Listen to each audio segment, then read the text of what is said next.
want some coke, have some weed. You know me, I'm your friend, your main boy, thick and thin. I'm your pusher man. I'm your pusher man.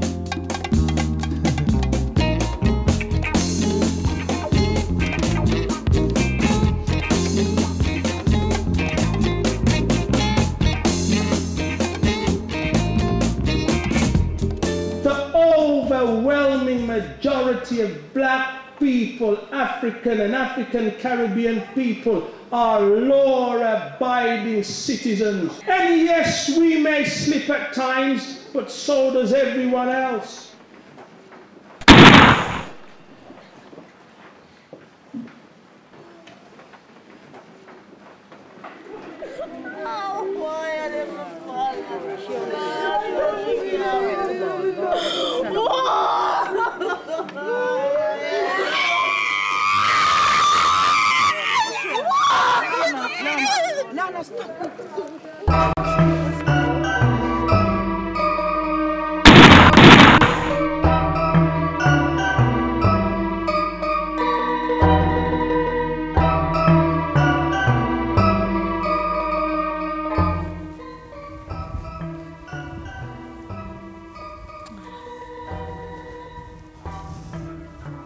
Salam was a great son, very, very loving. He would wake up and come and hug me and kiss me and said, "Mommy, I love you." He was a giving person, very kind at heart. I don't want people out there to think, oh, because he's my child, but he was a friendly person, very, very friendly, would talk to anybody.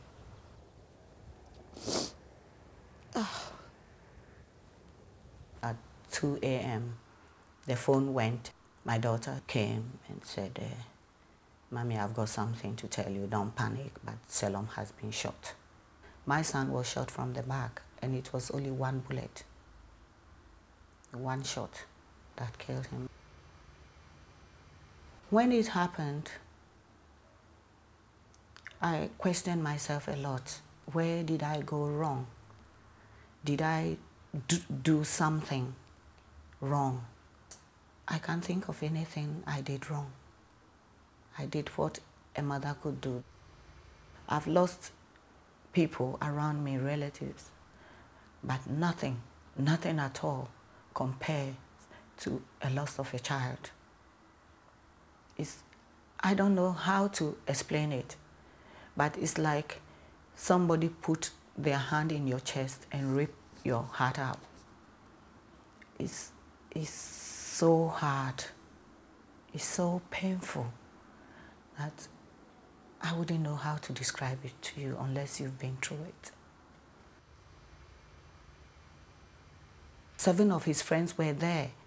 They saw what happened, but nobody is saying anything. I believe the police know who did it, but because they don't have enough evidence, somebody to stand up and say, "I was there, I saw what is happening, you did it." The police can't do anything. Their hands are tied behind them.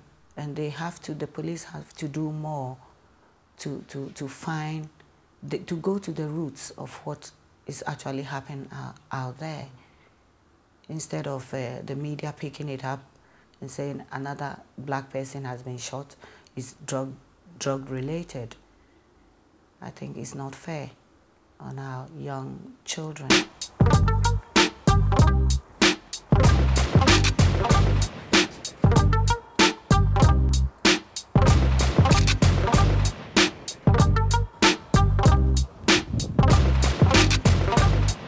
I was involved in the first ceasefire agreement between the Bloods and Crips to ever take place. And I basically see a lot of young people here in Britain starting to take on a way of life that is being abandoned in various parts of the United States. The gang culture is something that we have worked very hard to deal with. And a lot of people believe that it wouldn't happen in Britain. A lot of people even told me over the years, over the decade of coming back and forth, working with various groups, that it can't happen here, it won't happen here. And I saw all of the various pillars being put in place for it to happen.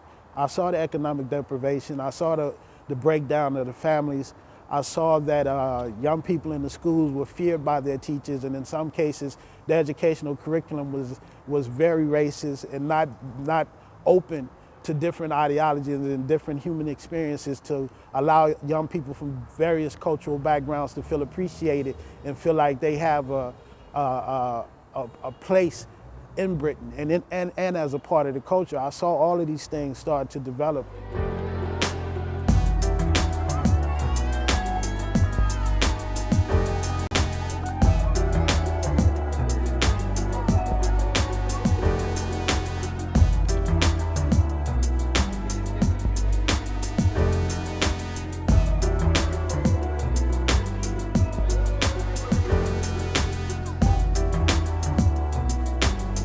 I felt the need to carry a gun because one stage I just got into such a point where I felt I needed to carry a gun.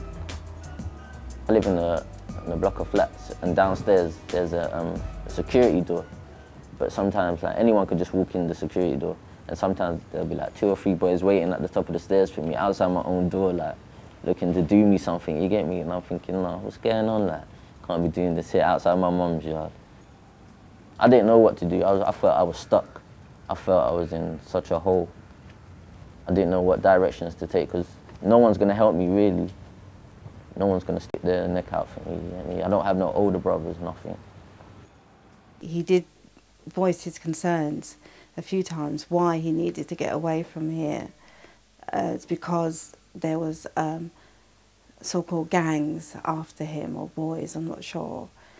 And he felt his life was in danger.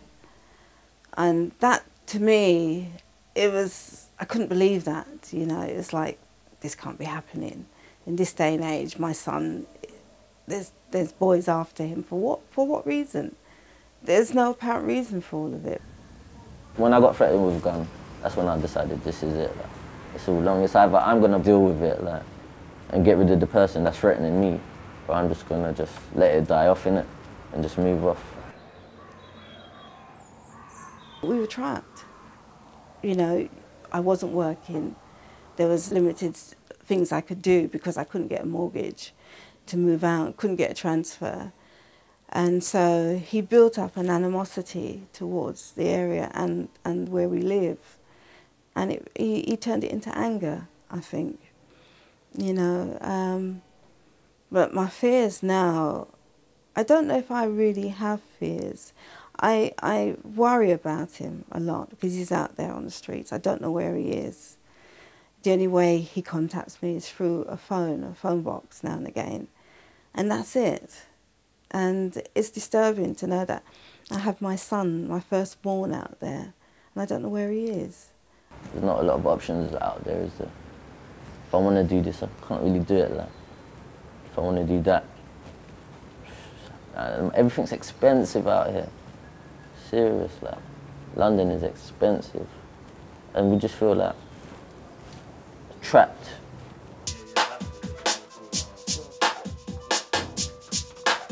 When you're ready, yeah? Yo. I was waiting on the streets of North, round the corner from the football ground. Tottenham, aka Gangster Town, where the fucks go round. No, but it's afros, all like come to the right side, yeah, reppin'. Moved to the east side, very young. Still in school, but still wasn't undone with McKinney and Stowe. I lived in Leighton, who on my ones, or with Menace or Nathan. Fuck Blatant, North East London, that's my manor. That's why I talk with this fuck that grammar. You can find me in Hackney in a banger. If I blow out, still rep my manor. Cause I've got love in the manor. Grew up and made a little dough in the manor. All my thugs still shotting rocks in the manor, ducking cops in the manor, cause it's hot in the manor, in my manor. There's still bare gunshots popping off, and still bare mans getting murked, then dropping off. Cause they still wanna act like they're real, but they're phony fake. Your best friend, he might be a snake. Now don't make a mistake and make friends with the snake, cause all they wanna do is eat off your plate. And the girls in my ends are still skets on my ends, they're still banging me, my enemies are banging my friends, and giving head in the backseat of the ring of winner. I won't take a bear man, I've been up in the manor. It's the remix, same chorus, but the verse lyrics have been People we've grown up with are just like dying like over stupidness like many people I've known like have either died or brain damage over stupidness like. Anything could happen, any situation could occur at any time. You can just walk into your car, man could try and run up on you for anything. Your phone, your money, for your car. That's how it is, isn't it? Wherever you are, man can run up on you any minute. You just gotta be prepared for it. I don't know anyone that just rolls freely and goes manor to manor without thinking, oh, I'm gonna get hurt because of this and because of that. Like, It's not like that anymore. Before you could just roll everywhere, but now it's just got ridiculous. Like. The cheapest gun on the stroke was what? 152 bills, what? Sawn off. £100 you get a sawn off. Sawn off. The police and the politicians know that. You get me? Don't like it, don't. Guns and vests, you can get that. That's why they brought out that crime. If you get caught with a gun, 5 years. Because they understand how much guns are on the street. They know, and they know understand that most of them are reboards. It's only top shotters that got proper teams. The 9s and whatever behind that and start shotting. Besides that, all the kids have got reboards. But the thing is, all the kids want to be the man, so they will shoot you. No long team. Why not? It's easy to get guns on the streets. I can have one here in about half an hour. And that's serious, just 1-2 phone calls and it's here. That, whatever you need, it's there. Silencer, machine guns, even fucking, so I've been told, hand grenades. Alright, this is the Mac 10.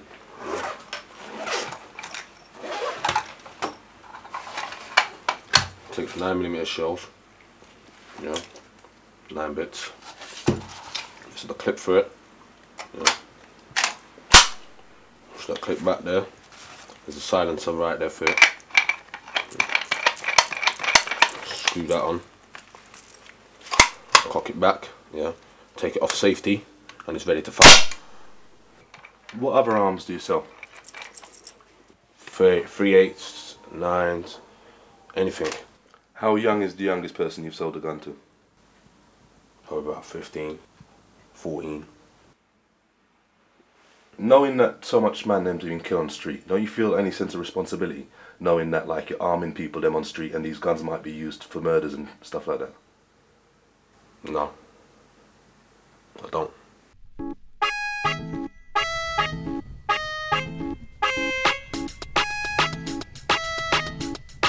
My cousin had a fight earlier in the day because another boy ripped his jumper.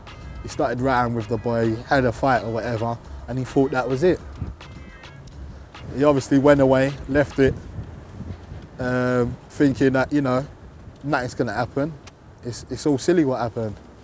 And basically I nearly got killed over a jumper or something.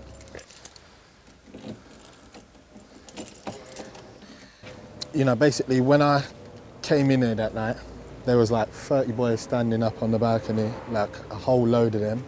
I was standing here and a guy came from round the cars, gassed me in the face, and then I looked towards over this way, and then I see the gunman basically come running across there and shoot at my friend's car. When I see all this going on, I basically, took off out the estate, and then I was just at the bottom of the drive here, and I felt a quick, through my back, and I didn't know what it was. I thought, I'd been stabbed or something, like someone was running up behind me, because I heard footsteps as well.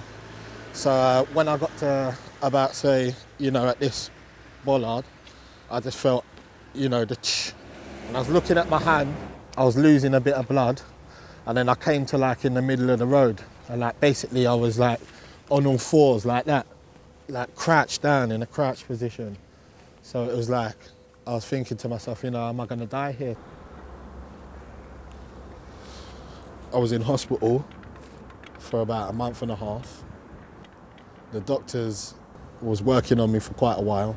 I had like quite a lot of intestines removed, and it was just pretty horrible.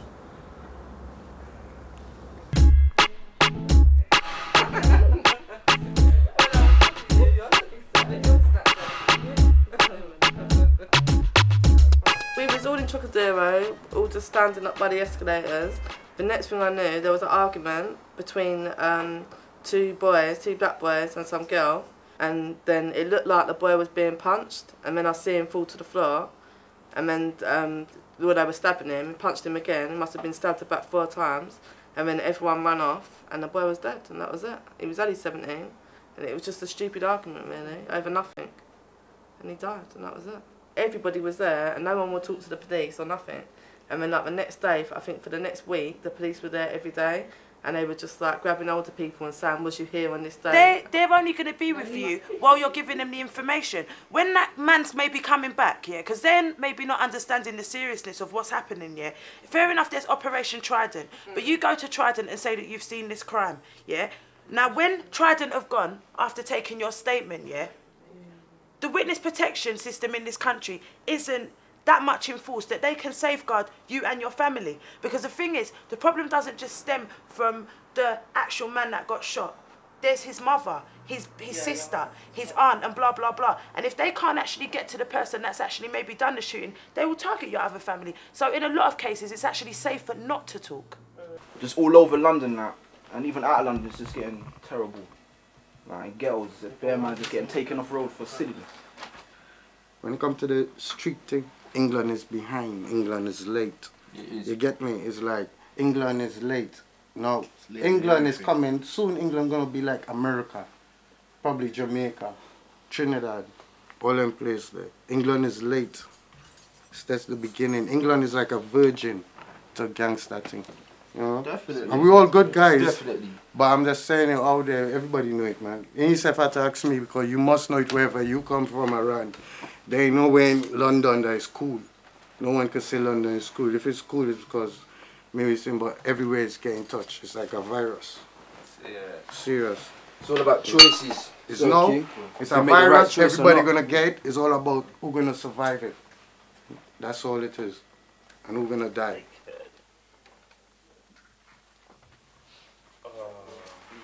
A lot of girls carry guns into clubs for like their partners and boyfriends and things like that. And I think, you know, they've got to get clued up because they're basic. If anybody dies at the hands of that gun, it's their fault.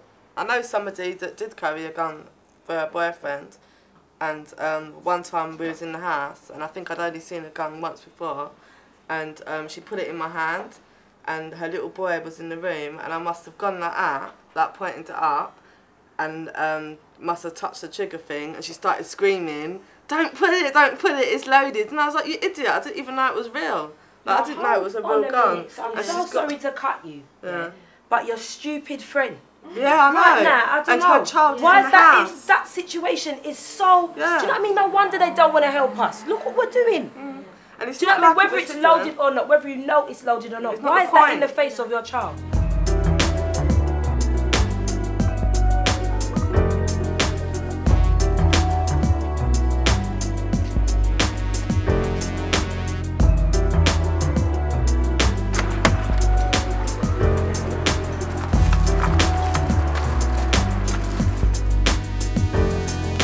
That's Kavian. Never see him again.